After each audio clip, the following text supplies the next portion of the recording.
খেলা হবে বিকাশ হবে।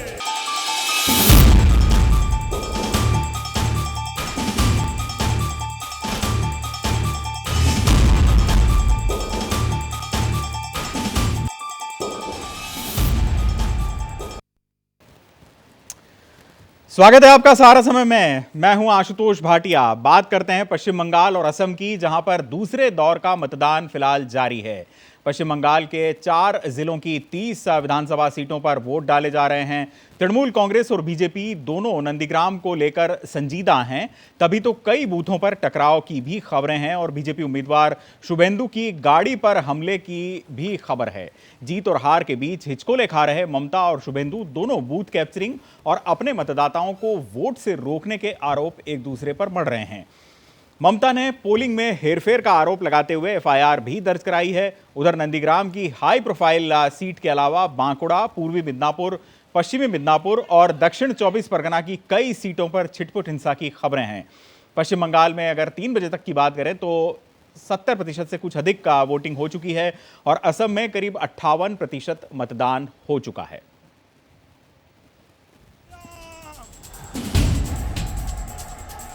খেলা হবে বিকাশ হবে।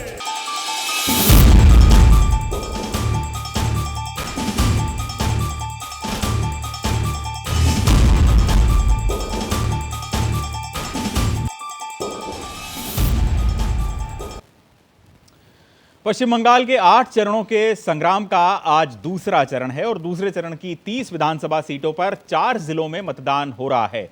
मतदाताओं में खासा उत्साह देखा जा रहा है। यहां पर शाम 4 बजे तक जो ताज़ा आंकड़ा है उसके मुताबिक 71% मतदान हो चुका है। छिटपुट हिंसक वारदातों को छोड़कर पश्चिम बंगाल में हालात सामान्य कहे जा सकते हैं।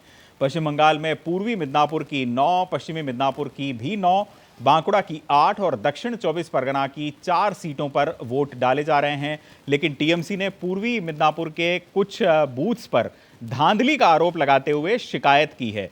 टीएमसी ने बूथ कैप्चर करने का भी आरोप लगाया है। वहीं असम में 13 जिलों की 29 सीटों पर वोट डाले जा रहे हैं।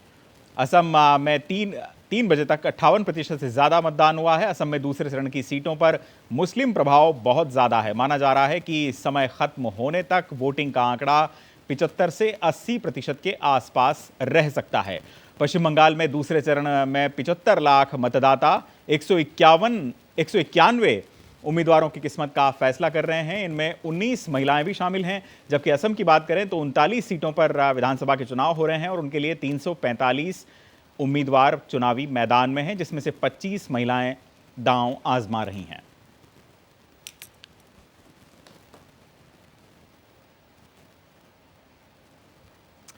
पश्चिम बंगाल की अगर बात करें तो दूसरे चरण के मतदान के दौरान ममता बनर्जी नंदीग्राम में पोलिंग बूथ का जायजा भी ले रही हैं और इसी क्रम में वो बोयाल 2 पोलिंग बूथ पर हंगामा देखकर पोलिंग बूथ पर ही रुक गईं और यहां पर करीब 2 घंटे तक बैठी रहीं। अधिकारियों से उन्होंने मुलाकात की। ममता बनर्जी ने सीआरपीएफ के खिलाफ एफआईआर दर्ज कराई है। इसके अलावा उन्होंने चुनाव आयोग से भी शिकायत की है। ममता ने पैरामिलिट्री फोर्सेस पर बीजेपी का साथ देने का आरोप लगाया है। यह आरोप पहले से ही टीएमसी लगा रही है। ममता ने सवाल उठाया है कि प्रधानमंत्री मतदान के दिन रैली क्यों करते हैं। इस बीच खबर है कि पश्चिम बंगाल की मुख्यमंत्री ममता बनर्जी पर सीजेएम की अदालत में केस भी दर्ज हुआ है। यह केस सामाजिक कार्यकर्ता तमन्ना हाशमी ने दर्ज कराया है। ममता बनर्जी पर चुनावी सभा में बिहार और उत्तर प्रदेश के वासियों को गुंडा बताने का आरोप है। इस मामले में 8 अप्रैल को सुनवाई होनी है। तो दोनों ओर से एफआईआर और आरोप प्रत्यारोप का दौर जारी है। वो क्या करेगा बेचारा? वो लोग तो सेंट्रल फोर्सेस है, हम उसको लिए हम I am proud of them, हम उसको हमारा ब्रदर सिस्टर मानते हैं। लेकिन वो तो होम मिनिस्टर इंस्ट्रक्शन दिया है। क्यों इलेक्शन कमीशन होम मिनिस्टर के इंस्ट्रक्शन सुनेगा? और इलेक्शन का अंदर में अगर वो शाउटिंग स्लोगन चले, पब्लिक को गांव से नहीं आने दे, तो इसका गलती है। इलेक्शन कमीशन को इसको बैड रिजल्ट नहीं हो रहा है, इलेक्शन कमीशन का बैड नेम नहीं हो रहा है। हम तो चाहते हैं इलेक्शन फेयर एंड फेयर हो। हम सेशन का टाइम में देखा, हम सेशन का टाइम में देखा, हम पुलिस का टाइम में देखा, हम और भी बहुत सारे था जो इलेक्शन कमीशन सबको देखा। ऐसा खराब इलेक्शन हम कभी नहीं देखा। ऐसा खराब इलेक्शन हमने कभी नहीं देखा, ये ममता बनर्जी का कहना है। चुनावी रण का दूसरा चरण है। पश्चिम बंगाल के 4 जिलों की 30 विधानसभा सीटों और असम के 13 जिलों की 39 विधानसभा सीटों पर दूसरे चरण के वोट डाले जा रहे हैं। सबसे ज्यादा हाई प्रोफाइल सीट नंदीग्राम है, जहां ममता बनर्जी के खिलाफ बीजेपी के शुभेंदु अधिकारी चुनावी मैदान में डटे हुए हैं। नंदीग्राम में सुरक्षा के तमाम इंतजामात के बाद भी एक बूथ के बाहर बीजेपी के कार्यकर्ता की आत्महत्या और शुभेंदु अधिकारी के काफिले पर हमले से यह स्पष्ट है कि टीएमसी के लोग नंदीग्राम में उपद्रव करने से बाज नहीं आ रहे, ऐसा लगता है। शुभेंदु की गाड़ी पर हमले और पोलिंग बूथ पर अनियमितता के खिलाफ ममता की एफआईआर के बीच पश्चिम बंगाल का चुनाव घमासान जारी है। उधर असम में बात करें तो बीजेपी गठबंधन और कांग्रेस गठबंधन के बीच चुनावी जंग पूरे शबाब पर चल रही है।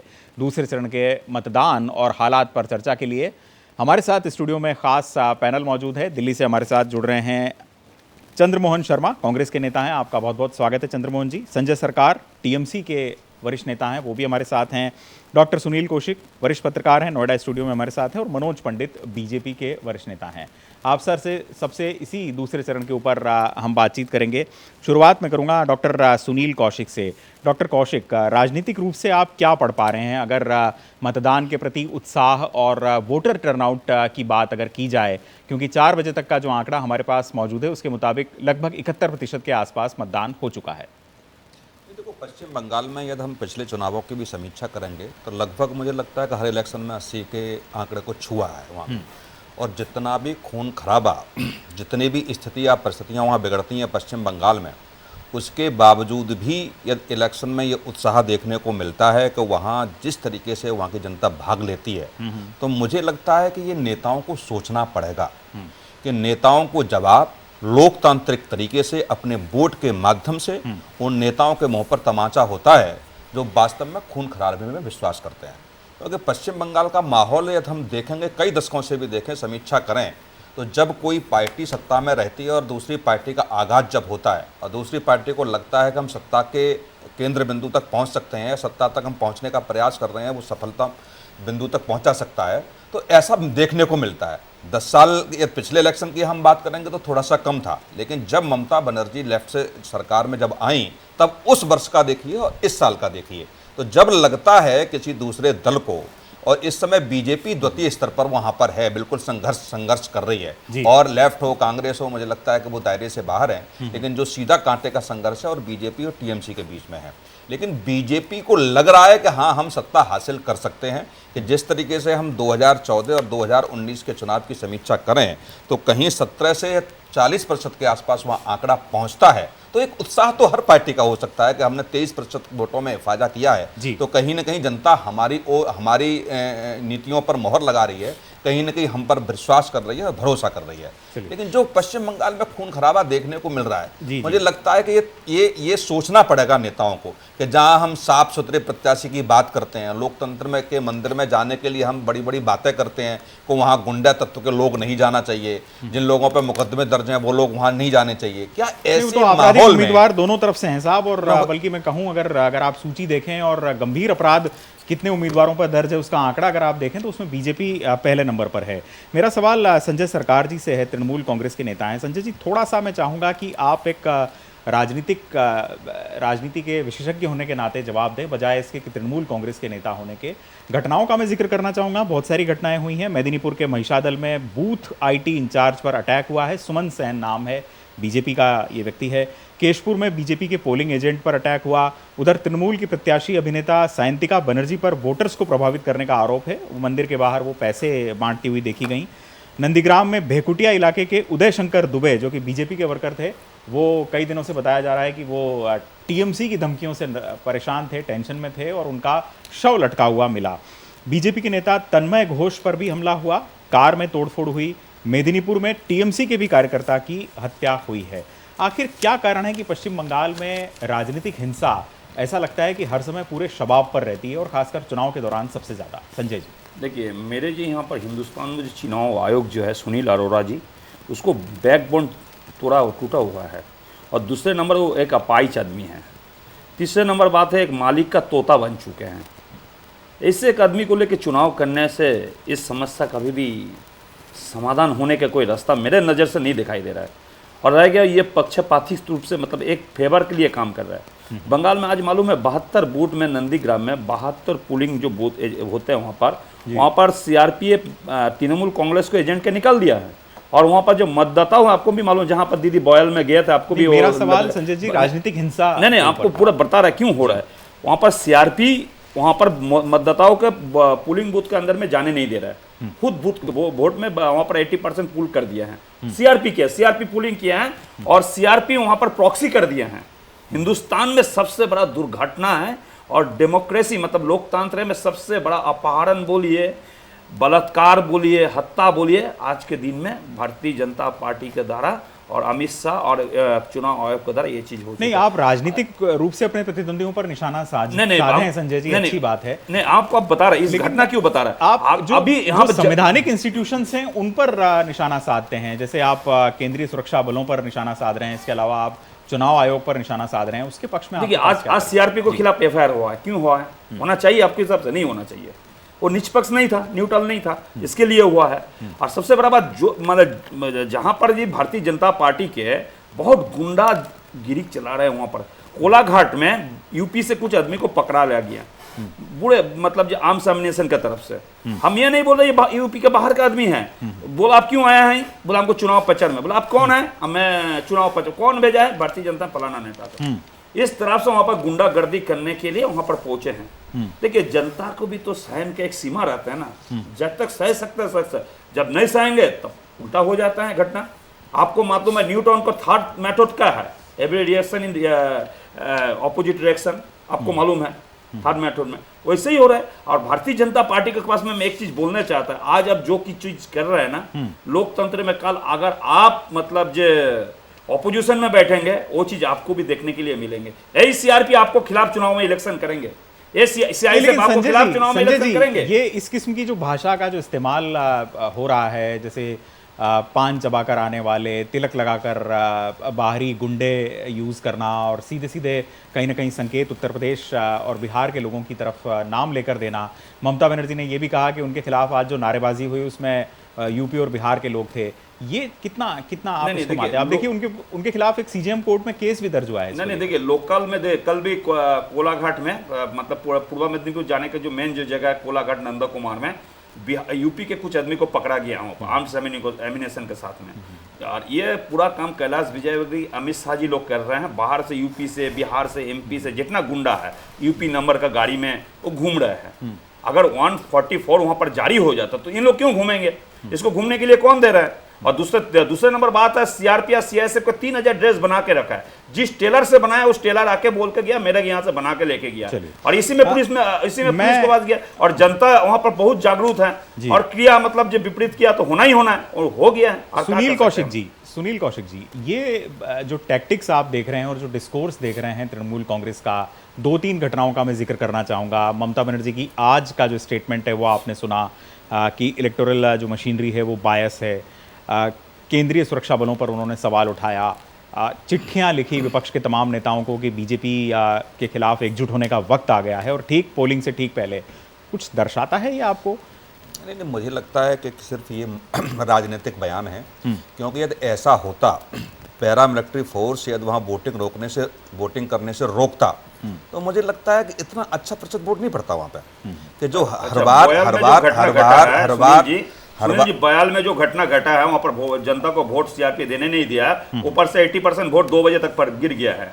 80% वोट 2 बजे तक गिर सकते हैं केवल मुझे लगता है कि केवल टीएमसी। आप अपना अंधापन खोल के आंखों से देखिए, देखने के बाद में आप न्यूज देखिए, फॉलो कीजिए, उसको बाद बोलने से ठीक चंद्रमोहन नहीं आपको चंद्रमोहन जी आपका भी धृतराष्ट्र लगता है। संजय जी ऐसा होता कि मीडिया धृतराष्ट्र बन गई होती तो मीडिया के माध्यम नहीं साहब, मीडिया कर्मियों की गाड़ियों पर भी हमला हुआ है, नंदीग्राम में भी हमले हुए हैं और वो बीजेपी और टीएमसी के कार्यकर्ताओं ने भी हमले किए हैं। चंद्रमोहन जी, चंद्रमोहन जी, हम लेकिन मैं ये कह रहा हूं जो अभी आपने हम अपने सारे पैनलिस्ट को 1 मिनट के लिए रोकना चाहूंगा। ममता बनर्जी मीडिया से मुखातिब हैं, आइए सीधे चलते हैं।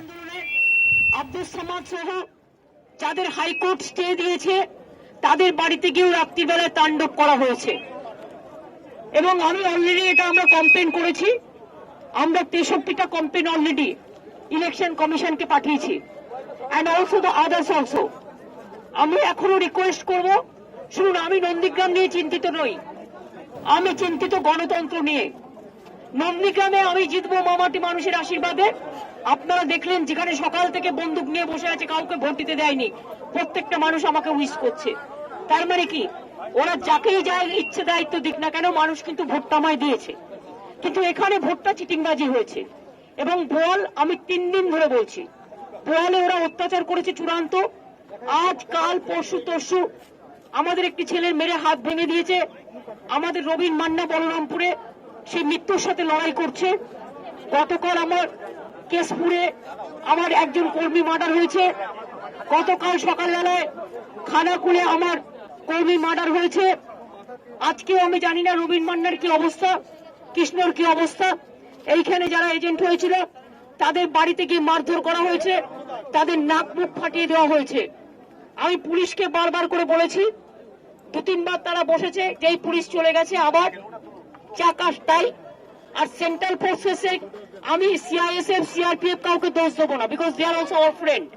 CISF BSF CRPF all, only I will request the home minister, it is not that they are doing, the home minister himself is instructed the CRPF, BSF and other jawans.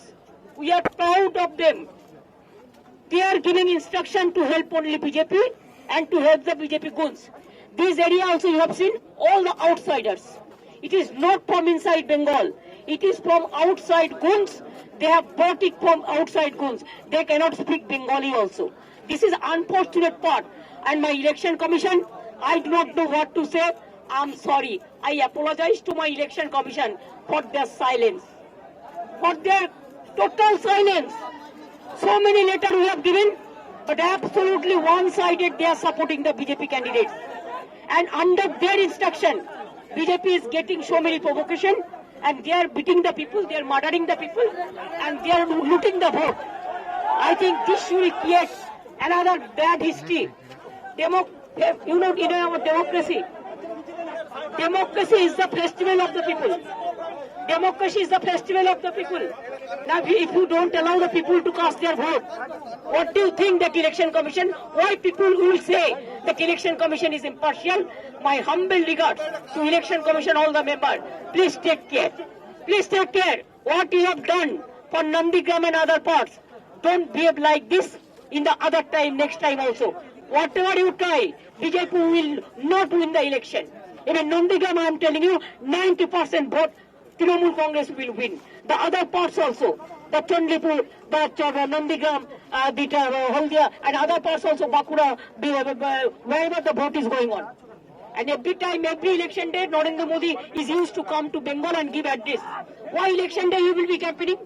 If we cannot campaign in the election areas, then why every election day the Prime Minister of this country, along with all facilities, including Doordarshan, including all agency, why he will be addressing the people every election day?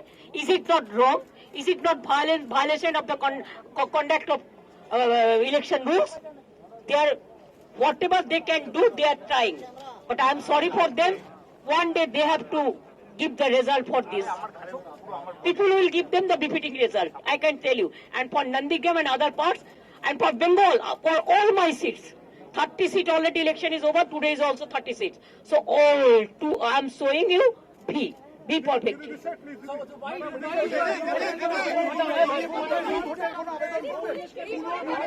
সেগুলো আমরা সমস্ত CCTV TV দেখে আমরা সমস্ত report নিয়ে বলবো।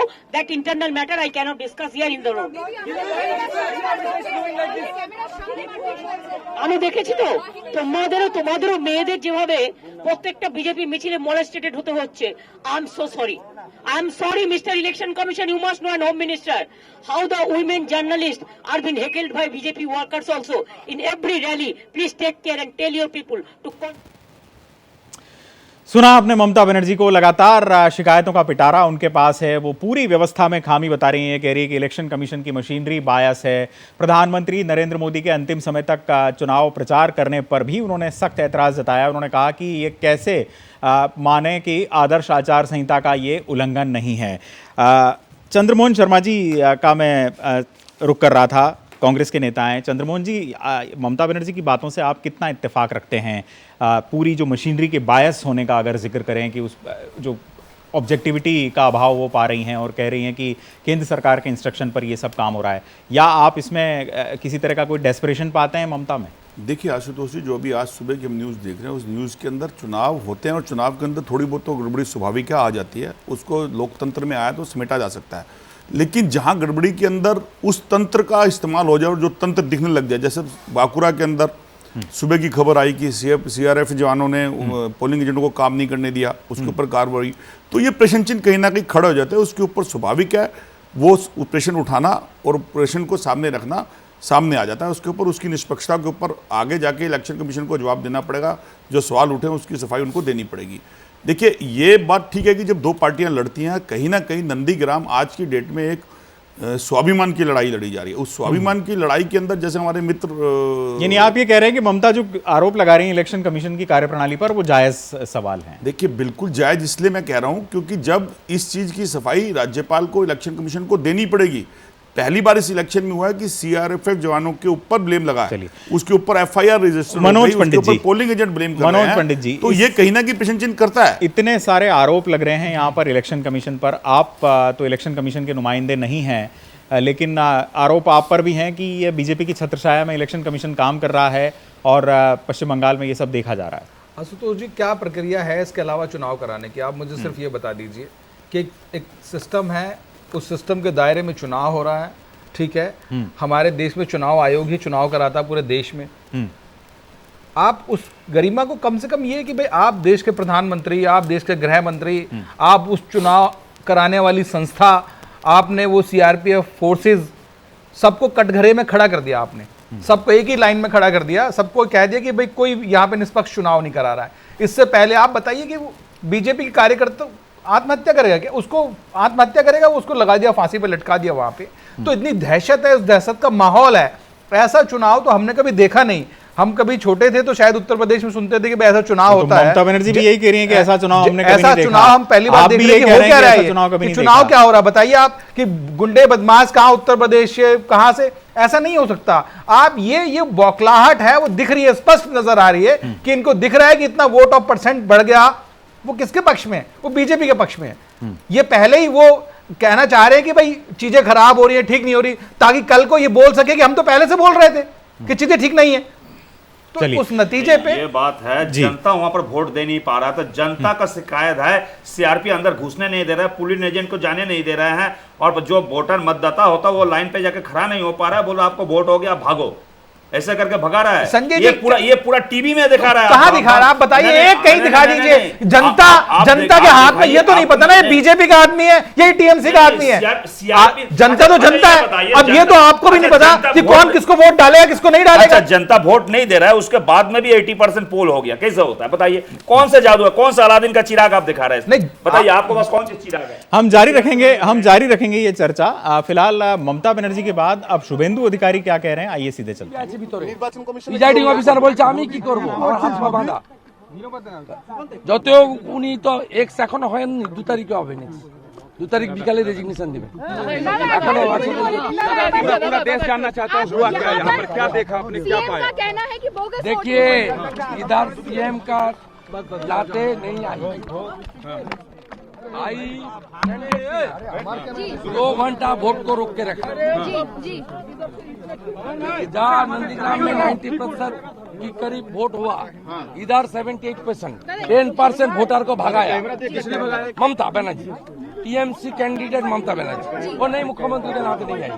Polling officers आपको क्या बोल रहे हैं? प्रिजाइडिंग ऑफिसर पोलिंग ऑफिसर, हम लोग को तो ना हैंड टू माउथ। आप सीसीटीवी की बात कर रहे हैं? उसके साथ आईपीएस था, आईएएस था, सब बड़ा आदमी। गवर्नर को भी कॉल किया उन्होंने?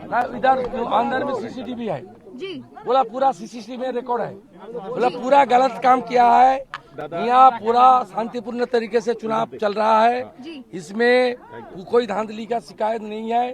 4 पोलिंग एजेंट इधर अंदर है जी, मार्क्सवादी कम्युनिस्ट पार्टी का पोलिंग एजेंट है, इंडिपेंडेंट का है, बीजेपी का है जी।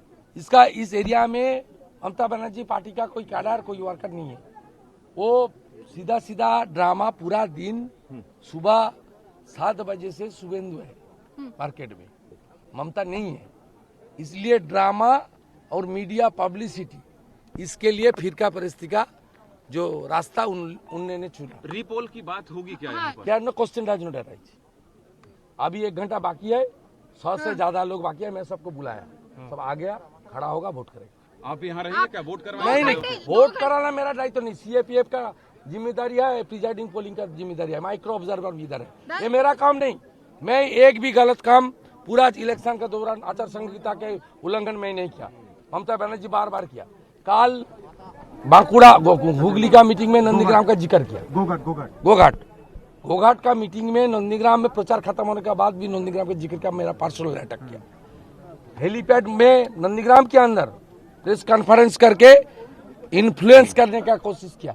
हर दिन ये पूरा इलेक्शन कमीशन का जितना ऑर्डर है, जितना गाइडलाइन है, what to do what not to do, सबको पूरा के पूरा उल्लंघन ममता बनर्जी कर रहा है। इलेक्शन कमीशन का कड़ा से कड़ा एक्शन लेना चाहिए। वो तो FIR करवा रही, वो तो FIR करवा दी, वो FIR करवा दी गड़बड़ी को जो लेकर। रुका हुआ था उसकी भरपाई कैसे होगी? 2 घंटा आपने कहा कि वोटिंग नहीं हुआ, तो फिर कौन भरपाई किया, कैसे? कौन किया, आप ही ने बोला। कौन बंद किया?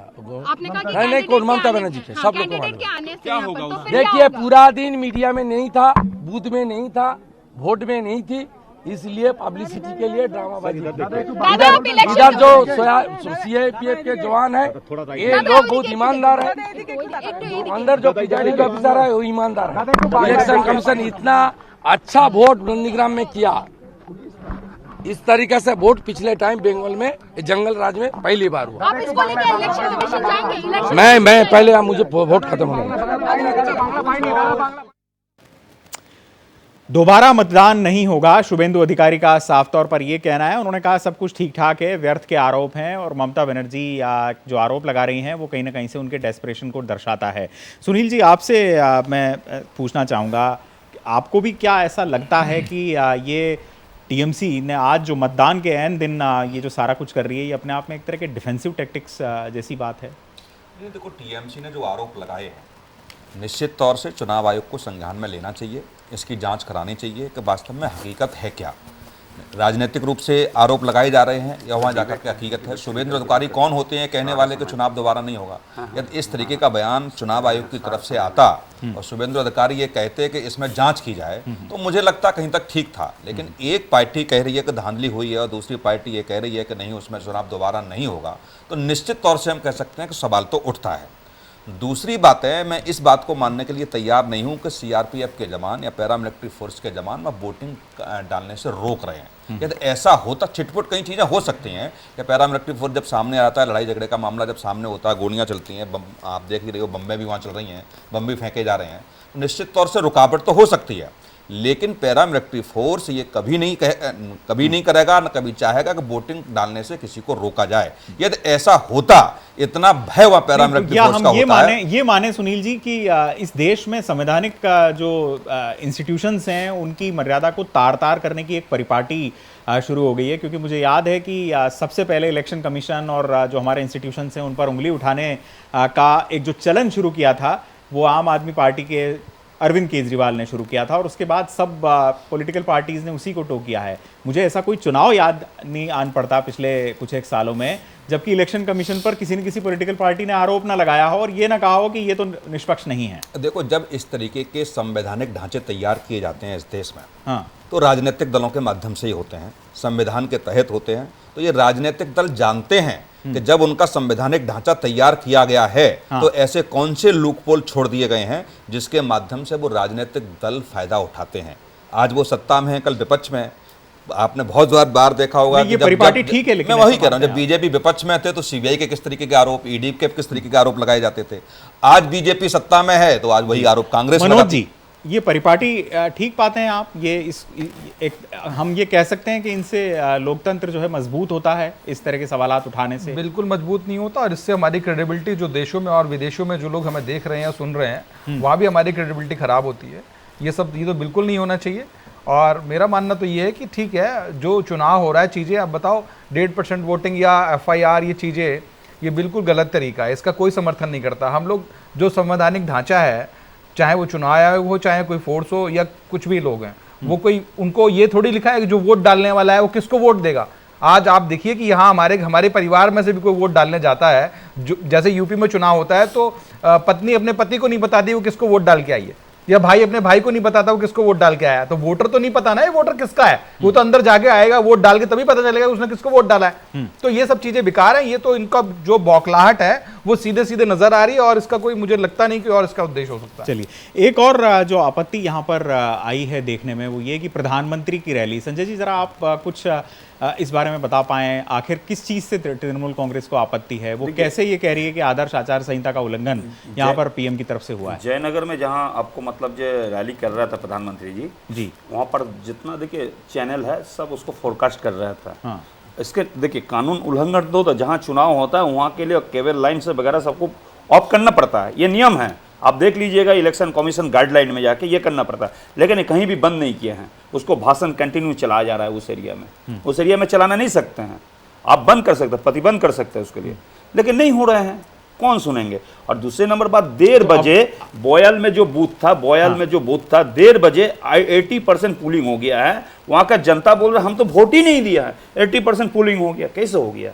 हम तो पूछने चाहते हैं, लोकतंत्र का अगर इस तरफ से हत्याई हो जाएंगे, बलात्कार हो जाएंगे, अपहरण हो जाएंगे, आने वाले पल में भारतीय जनता पार्टी अगर सही पाते हैं ये सारे आरोप आप 80% पोलिंग हो गई और बिल्कुल मतदाता कह रहे हैं कि साहब हो ही नहीं अभी तो हमारे वोट ही नहीं। आशुतोष जी, बेसिक क्या है, अभी आप शुभेंदु अधिकारी जी का भी आप बौखलाहट देख रहे थे और उनके द्वारा कहे कथन भी सुन रहे थे। मैंने सुबह भी सुना था, सुबह उन्होंने बोला था कि ये जंगल राज है। आज भी अभी भी उन्होंने फिर दोबारा से बोला जंगल राज है। और उनको जब उन्होंने बोला कि इलेक्शन की बात उनसे जब वो पूछ रहे हैं, क्योंकि उन्होंने बंगला में बोला, लेकिन उन्होंने बोला कि दोबारा इलेक्शन नहीं होगा, लेकिन पेशेंट चिन्ह वो भी खड़े कर रहे हैं। तो इसका जवाब सुरेश पंडित जी को देना पड़ेगा, क्योंकि शासन के अंदर ये बैठे हैं कि जब आप ही के लड़ने वाला अधिकारी, जो आप ही का कैंडिडेट है, जिसको आप मुखौटा बना के लड़ रहे हैं, वही पेशेंट चिन्ह कर रहा है इस विषय के ऊपर, तो जवाब इसलिए आपके ऊपर स्वाभाविक बन जाता है। फिर किस जंगल राज की बात कर रहे हैं शुभेंदु अधिकारी?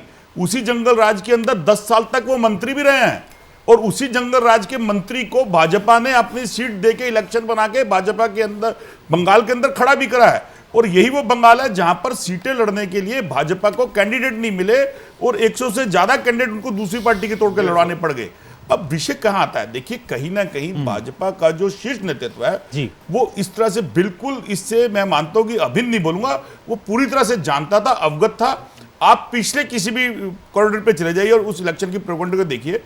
अगर बिहार में इलेक्शन था तो बिहार में जाने के लिए क्या रूपरेखा बनाई, भय, आतंक और पुराना लालू जी के इंफ्रास्ट्रक्चर को दिखा के, और नीतीश के अगेंस्ट के अंदर तेजस्वी का पूरा रिकॉर्ड खराब कर दिया गया।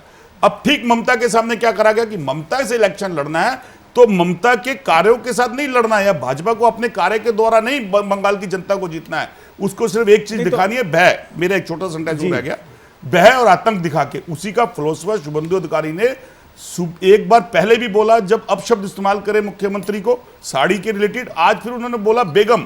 मैं पूछना चाहता हूं पूरी भाजपा से, जो सबका साथ सबका विकास की बात करते हैं, तो बेगम शब्द को वो क्या मानते हैं, किस बात की राजनीति करना चाहते हैं? वो किसको बेगम करे थे? क्या इस हिंदुस्तान की सब उन महिलाओं को, चाहे वो किसी भी जाति, किसी प्रजाति के हो? तो इस तरह की सोच रखने वाले नेता को भाजपा नेता बनाती है? मुझे जवाब दे पूरा लेकिन धर्म, जाति, कि आपकी महिला के प्रति किस तरह की दृष्टिकोण है? धर्म, जाति, नस्ल, भाषा और इस तरह की जो चीजें हैं, ऐसे जो सारे सामुदायिक आधार हैं, उनका इस्तेमाल नहीं होना चाहिए चुनाव में, हम ये सभी जानते हैं, और बल्कि पॉलिटिकल डिस्कोर्स में भी नहीं होना चाहिए, लेकिन लगातार हो रहा है। ममता बनर्जी ने भी खुद को शांडिल्य गोत्र का अभी बता दिया, और उस पर जो लोग आपत्ति कर रहे हैं वो खुद भी यही सब काम करते रहे हैं। मनोज जी, आप बताइए, प्रधानमंत्री नरेंद्र मोदी लगातार गुजरात में जब तक वो नेता थे तो वो एक खुद को उन्होंने कभी भी पिछड़ा नहीं बताया, लेकिन गुजरात में उन्होंने स्वयं को हमेशा बनिया बताकर पेश किया। लेकिन जैसे ही 2014 का चुनाव आया तो प्रधानमंत्री नरेंद्र मोदी ने खुद को पिछड़ा बता दिया और उसका पूरा पॉलिटिकल माइलेज उठाने की कोशिश की। फिर किस आधार पर उंगलियां उठाई जाएं कि ममता बनर्जी खुद को शांडिल्य बता रही हैं? देखो, है क्या, अब चुनाव है, सिर्फ आप देख ही रहे हैं। अब कैसे हम जनता को लुभाएं, कैसे चीज़ें करें, उस कोई भी अपना आंकड़ा छोड़ना नहीं चाहता। अभी आपने देखा कि पिछले 10 साल से जो पश्चिम बंगाल में ममता बनर्जी का राज चल रहा है, वहाँ पे जो चीज़ें, अब अधिकारी थे, मिनिस्टर थे वहाँ पे पहले, अब क्यों, जब वो संतुष्ट नहीं थे तभी बीजेपी ज्वाइन किया ना उन्होंने। जब अगर वो संतुष्ट होते तो कहाँ ज्वाइन करते? जो कार्यकर्ता टीएमसी वाले लोग थे, जो छोड़ के बीजेपी जिन्होंने ज्वाइन किया, वो कहीं ना कहीं उस पूरी पॉलिसी से, उस पूरे सिस्टम से वो असंतुष्ट लोग थे, तभी उन्होंने बीजेपी ज्वाइन किया। तभी आज वो काम कर रहे हैं। नहीं, मैं आपसे ये कह रहा हूं कि नस्ल, जाति, भाषा और इन सामुदायिक आधारों का इस्तेमाल क्या हमारे चुनावी मैं मनोज पंडित से एक क्वेश्चन पूछना चाहता हूं। मनोज पंडित जी ने भी बोला कि चुनाव चल रहा है और जनता को कैसे लुभाएं। देखिए मैं फिर वो तो जाति के नाम पे, आपसे पहले दीदी ने जाति क्यों नहीं बताई? भाजपा की मोहन सिंह शर्मा जी, आपसे पहले दीदी ने अपनी जाति क्यों नहीं बताई? मैं सिर्फ ये पूछना चाहता हूं आपसे, आज ही जाति बताने की जरूरत क्या पड़ गई? बेगम शब्द कह के धर्म, आज ही जाति बताने की जरूरत क्या पड़ गई, ये बताइए ना मुझे। आपसे पहले तो जाति कभी नहीं बताई दीदी ने। के अंदर उनके पास किसी तरह की नीति नहीं है। जब दीदी वहां पर, इस वक्तव्य से जब दीदी वहां पे जागरण की परमिशन नहीं दे रही थी, वहां पे जनता को देने के लिए जो पार्टी सत्ता में होती है उसका अधिकार होता है कि वो जनता की उस हर मान को, उस हर अधिकारों को दे, जैसे उसकी महंगाई, उसकी व्यापारी, उसकी आर्थिक नीतियों को, सरोकार को पूरा करना, ना कि लुभाना। अगर लुभाने की राजनीति इस देश में हो रही है तो बिल्कुल गलत है। आने वाले समय में लोकतंत्र की हत्या होगी और बार-बार होगी। ये पूछना चाहता हूं कि अब से पहले दीदी को जाति बताने की जरूरत क्यों नहीं पड़ी? आज ही को जाति बताने की राजनीति का इस्तेमाल नहीं होना चाहिए। बिल्कुल, आप भी बताइए, आपने भी, कांग्रेस ने भी वहां पर पंजाब में एक ब्राह्मण आयोग बना दिया, आपको पता है क्या? निरादे जरूर होने चाहिए बिल्कुल, जिससे जनता का सरोकार हो। देखिए अगर हमने आज असम, लेकिन करता कोई नहीं है चंद्रमोहन जी, करता कोई नहीं है। उदाहरण दे रहा हूं सर, अगर हमने असम के अंदर 5 वादे दिए तो हमने 5 वादे वो दिए जिसका असम के अंदर उस जनता का सरोकार है। अच्छी बात है, असम के अंदर होने के बाद जो सरकार ने उसका जनेऊ पहनने वाली बात हमने वो चीज दी, हम उस चीज को जनेऊ पहनने वाली बात किसने की थी? देखिए जनेऊ पहनना, अगर हिंदू के अंदर रहना कोई अपमान नहीं है, लेकिन हिंदू का शब्द को लेके इस्तेमाल करना प्रश्न चिन्ह होता है, क्योंकि हिंदू शब्द, हिंदू का मतलब एक मोरल है, हिंदू के अंदर सब चीज आती है। अगर आप किसी को देख के किसी चीज के ऊपर मजहब को लाके खड़ा करते हैं तो प्रश्न चिन्ह आप पे खड़ा होता है। हम 5 व्यक्ति बैठे हैं, हिंदू हैं, मुझे प्रमाण देने की आवश्यकता नहीं है। अरे मोहन सिंह शर्मा जी, आप क्या बात कर रहे हैं? अभी 4 दिन पहले का स्टेटमेंट आपके कैप्टन अमरिंदर सिंह जी ने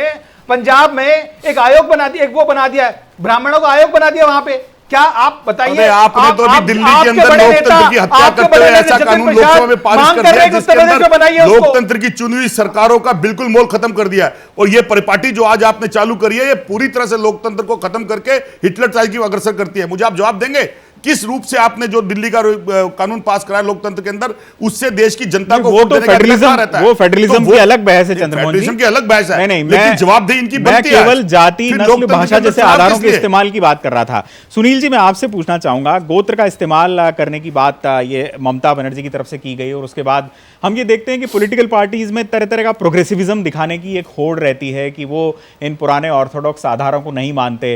लेकिन मुझे अच्छे से याद आता है कि मैं खुद ही उस रैली को कवर कर रहा था, नेहरू प्लेस में दिल्ली में हुई थी, और अरविंद केजरीवाल ने अपनी बात कहते हुए ये बात कही थी कि मैं बनिया हूं, मैं इन बातों को जानता हूं। चंद रोज पहले अमित शाह ने भी ये कहा कि संकल्पों को पूरा करने के लिए पैसे कहां से बंगाल में आएंगे, ये सवाल मत पूछिएगा, मैं बनिया हूं।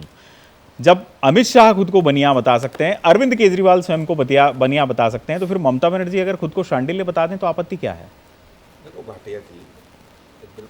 आप ये मानेंगे कि ये सारे आधार जो है सारी पॉलिटिकल पार्टीज अपनाती हैं, उंगलियां जरूर एक दूसरे पर उठाती हैं? नहीं, बिल्कुल निश्चित तौर से अपनाती हैं, लेकिन इसके दोषी हम, आप और जनता है।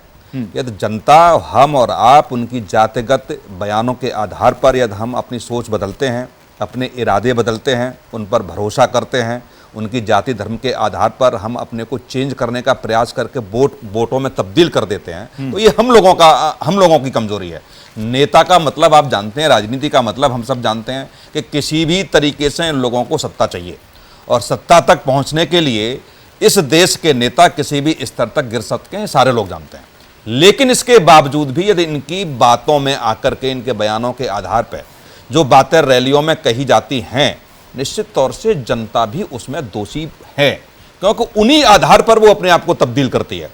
कहीं सोच जो उनकी होती है, जहां जिस रास्ते पर वो चलना चाहते हैं, लेकिन जब कोई भी रैली में या राजनीतिक दरबार में ऐसी बातें कही जाती हैं, वो निश्चित तौर से मैं सही मानना हूं आपका, चाहे केजरीवाल जी ने कहा हो, चाहे मोदी जी ने कहा हो, राहुल गांधी जी ने चाहे जनेऊ पहने हो, चाहे टोपी पहनी हो, तमाम ऐसे नेता हैं इस देश में जो इस कल्चर को अपनाए हुए हैं। लेकिन इस कल्चर के बाद यदि वो वोटों में तब्दील होती है उनकी कहानी, तो दोषी कौन है आखिर में?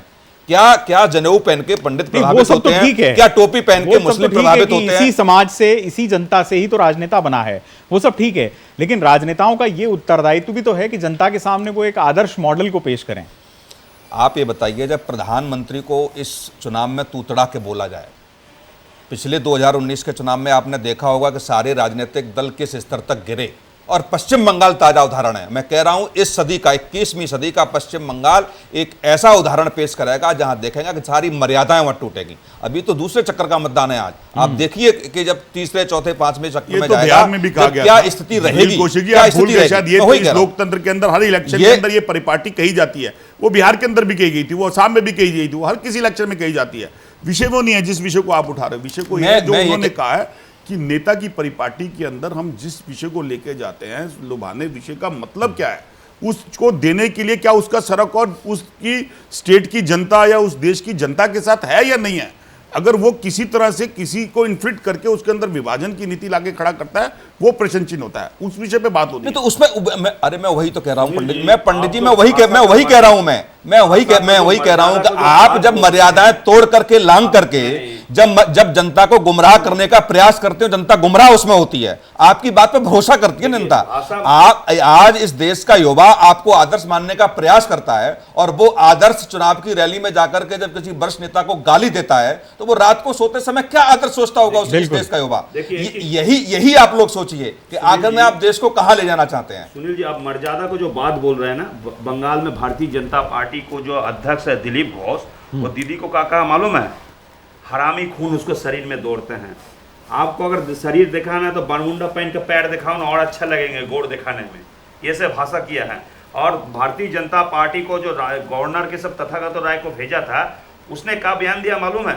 बंगाल को जो लड़की लोग है वो बॉम्बे में जाती है, बार में काम करने के लिए बार डांस का काम करते हैं और बिजनेस धंधा करती है। मनोज जी बताएंगे। ये एक मिनट में खत्म करते हैं।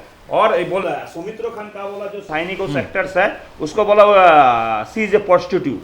ठीक है, ऐसे डायरेक्ट सुमित्रो खान भारतीय जनता पार्टी के जो सांसद है बिष्णुपुर से, इस तरह से शब्दों का व्यवहार होता है। बिल्कुल मनोज जी, कोई स्ट्रिक्ट कोड ऑफ कंडक्ट क्या पॉलिटिकल पार्टीज नहीं बना सकती? या बीजेपी खुद को पार्टी विद डिफरेंस कहती है, पार्टी विद डिफरेंस के तौर पर नेशनली और राज्यों में खुद को पेश करती है, फिर भी उनके नेता की तरफ से जिस तरह का बयान यहाँ पर संजय जी बता रहे हैं, ये तो बेहद निंदनीय है। नहीं, मैं इस बात से सहमत हूँ, क्योंकि ऑलरेडी क्या है, हमें एक मर्यादा रखनी चाहिए। एक अपने शब्दों की गरिमा अगर हम नहीं रखेंगे तो चीज़ें ख़राब होगी। मैं अभी थोड़ी देर पहले मैंने बोला कि ऐसा नहीं है कि जो चीज़ हमारे देश में हो रही है वो टीवी के माध्यम से विदेशों में भी जा रही है और चीज़ें हो रही है। जो हमारे देश की क्रेडिबिलिटी है, जो हमारे ऊपर विश्वास है लोगों का, वो ख़त्म होता जाएगा। आपने देखा अमेरिका में भी क्या हुआ, चुनाव के दौरान जब चुनाव हुआ वहाँ पे, तो वहाँ भी आपने देखा डोनाल्ड ट्रंप छोड़ने को तैयार नहीं थे, लोग पार्लियामेंट में घुस गए, लोग गोलियाँ चली, मरे। तो ये चुनाव है। और मेरा मानना ये है कि व्यक्तिगत मेरा मानना ये है कि हमें शब्दों की मर्यादाओं को जरूर रखना चाहिए और हमें मानवता नहीं भूलनी चाहिए। ठीक है, चुनाव है, चीजें चलती हैं, आती हैं, जाती हैं, सरकारें बनेंगी, चली जाएंगी, पर ऐसा कोई काम नहीं करना चाहिए। मैं इस विषय का बदलाव करते हुए एक बार फिर सुनील जी आपका रुख करूंगा और ये आपसे समझना चाहूंगा कि पश्चिम बंगाल की जो इलेक्टोरेट, जो मतदाता है, वो जब अपने मताधिकार का इस्तेमाल करने जाएगा तो उसके जहन में सबसे बड़ी बात कौन सी होगी? ग्रामीण मतदाता और शहरी मतदाता, और अगर दोनों के रवैये में अंतर है तो ये भी हमें बताएं। क्या पश्चिम बंगाल में परिवर्तन यानी एंटी इनकम्बेंसी उसके जहन में होगी, बेरोजगारी जहन में होगी? कौन सा मुद्दा सबसे ज़्यादा महत्वपूर्ण होने जा रहा है जो कि डिसाइड करेगा? देखो, जो वहाँ वोट प्रतिशत बढ़ता है, जो अन्य प्रदेशों की अपेक्षा बहुत अधिक वोट प्रतिशत वहाँ होता है, मेरा सिर्फ ये मानना है कि जो वहाँ गुंडागर्दी, खून खराबा जिस तरीके से है, वहाँ मुझे लगता है कि वोटर उस वोटिंग के माध्यम से जवाब देता है। यानी लचर कानून व्यवस्था कह रहे हैं। बिल्कुल, वहाँ की लचर कानून आप देखिए ना, आप ये आंकड़ा उठा के 4 दशक का देखोगे तो ये संजय सरकार भी मानेंगे, 85,000 की वहाँ मौत हुई है जी। तो इस मैंने यही बात संजय जी आपसे शुरुआत में भी पूछी थी, आप दूसरी चीजें बताने लगे। कानून और व्यवस्था की इतनी खराब स्थिति और राजनीतिक हिंसा का इतना विभत्स और इतना खून खराबे वाला इतिहास पश्चिम बंगाल में है। पहले जब 2 ब्लॉक्स होते थे, लेफ्ट और टीएमसी, तब भी इसी तरह की हिंसा होती थी और दोनों पॉलिटिकल सेक्शंस के पास वो सूची होती थी अपने उन कार्यकर्ताओं की जो कि राजनीतिक हिंसा का शिकार हुए, मारे गए या घायल हुए। और अब जबकि बीजेपी वर्सेस टीएमसी नज़र आ रहा है, तब भी हालात पश्चिम बंगाल में वही हैं। आखिर क्या कारण है कि लॉ एंड ऑर्डर मशीनरी इतनी दुरुस्त नहीं है और राजनीतिक हिंसा लगातार हो रही है? देखिए, एक चीज़ आपको बता रहे हैं, मैंने जो 77 से 98 तक जब हम लोग कांग्रेस में थे, मैं आपको बता रहा हूँ, उस समय 35,000 कांग्रेस का कार्यकर्ता मर गया था। मैं आपको बता रहा हूँ। फिर आप मतलब किसने मारा था उनको? लेफ्ट के साथ लड़ाई करते हो। फिर 98 से 2011 तक वहाँ पर लगभग 21,000 आदमी मर चुके, टोटल 56,000 आदमी मर चुके, कार्यकर्ता मर चुके थे ऑपोजिशन को, सिर्फ कम्युनिस्ट के खिलाफ लड़ते हुए 77 से 2011 तक।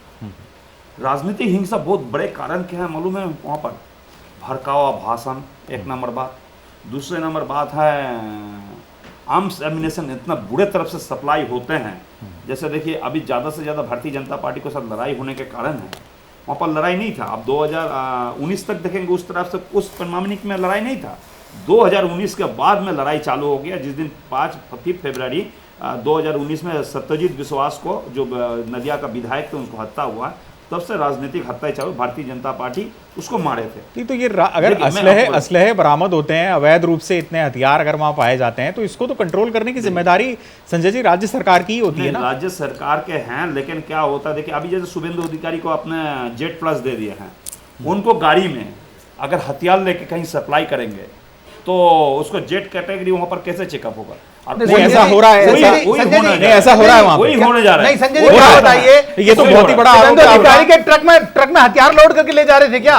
आप बताइए, गाड़ी में हथियार कितने गाड़ी में हथियार लेके जाएंगे आप बताइए? आज सुबह का लफड़ा का मालूम है, उसको गाड़ी में आर्म्स एमिनेशन था, उनको जो सीआरपीएफ सीआईएसएफ से उसको जेट प्लस कैटेगरी का दिया, उसको जामीन नहीं करने दिया। पत्रकार भी हथियार लेके जा रहे हैं क्या? जिन पत्रकारों को कैमरे तोड़ दिया आपने, जिनके ऊपर हमला कर दिया, जिन पत्रकारों को गाड़ियां तोड़ दी, वो भी अधिकारी तो आपको जो वहां पर जो कार्यकर्ता वो भी तो ईटा मार रहा है, और दोनों तरफ से ईटा पर। आप देखिए ना पूरा, अगर बंगला चैनल अगर फॉलो करेंगे उसमें डिटेल्स देकर रहे हैं, तो ठीक है आपको संजय जी दोनों कर रहे हैं ये बोलिए ना, खाली हमारे ऊपर डाले सारी और दुविधाएं, तो ये तो पॉसिबल नहीं है ना, ठीक नहीं है ना ये। दूसरे नंबर बात है, ममता बनर्जी को बेगम बोला जा रहा है। एक ब्राह्मण महिला को, कुलीन ब्राह्मण घर का महिला है, उसको अगर बेगम बोला जाएंगे तो वो अपने बारे में तो बोलेंगे हम तो ब्राह्मण, कुलीन ब्राह्मण, हम बंदोपाध्याय घर के हैं, उसके अलावा हम सांडिल गोत्र है, हमको तुम क्यों बेगम बोल रहे हैं? नहीं बोलेंगे क्या?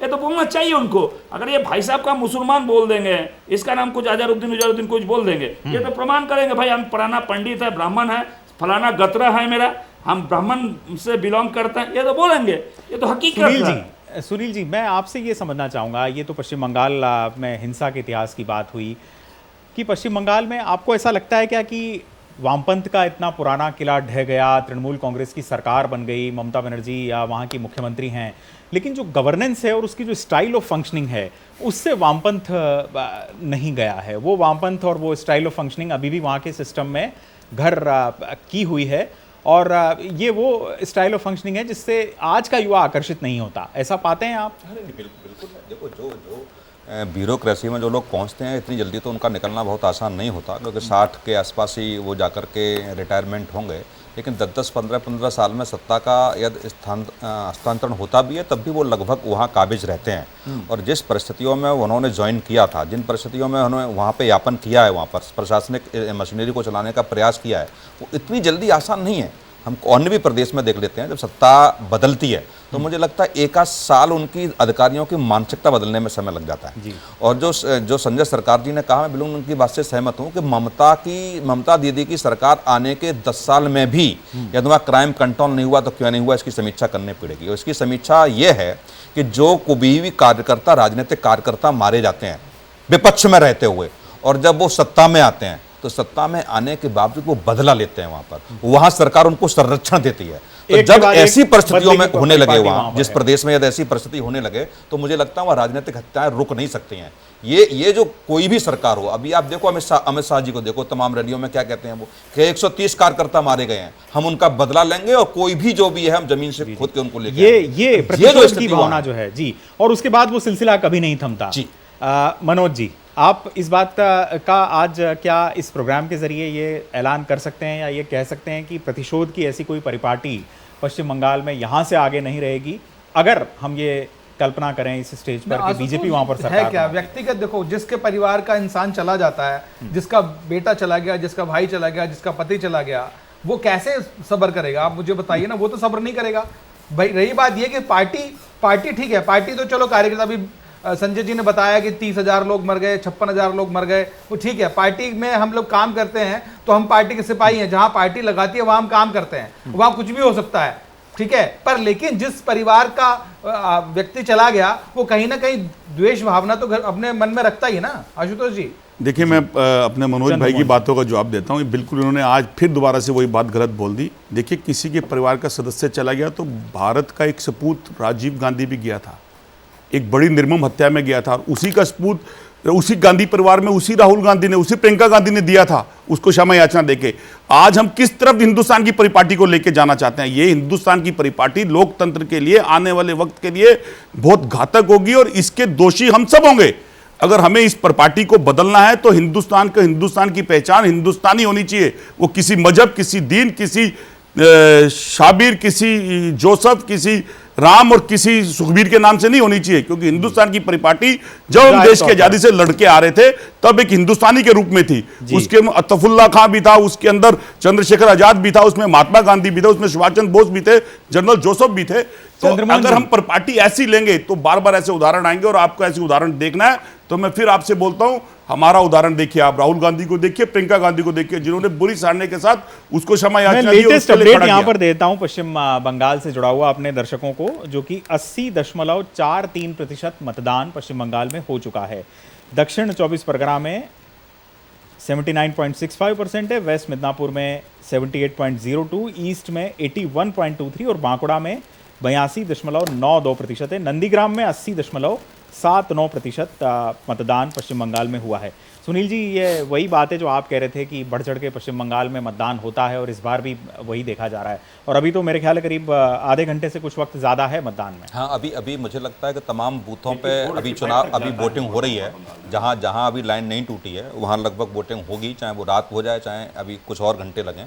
लेकिन निश्चित तौर से जो पिछली बार इलेक्शन हुआ उस आंकड़े को छुआ है, इतनी हिंसा के बावजूद भी। तो निश्चित में वहाँ के लोकतांत्रिक तरीके से जो वहाँ वोटिंग होती है उस पर वहाँ की जनता भरोसा करती है।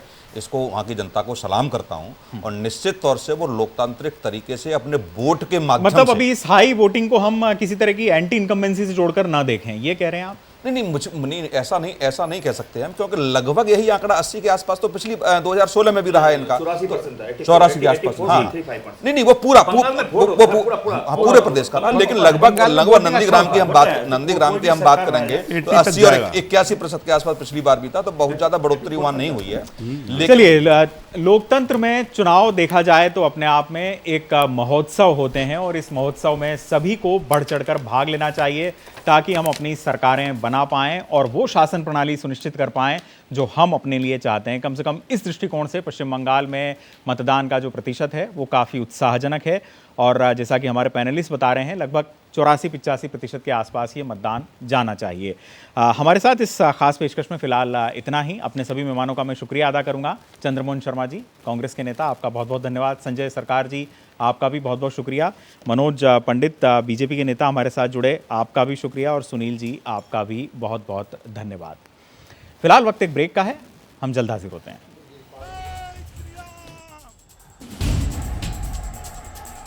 খেলা হবে।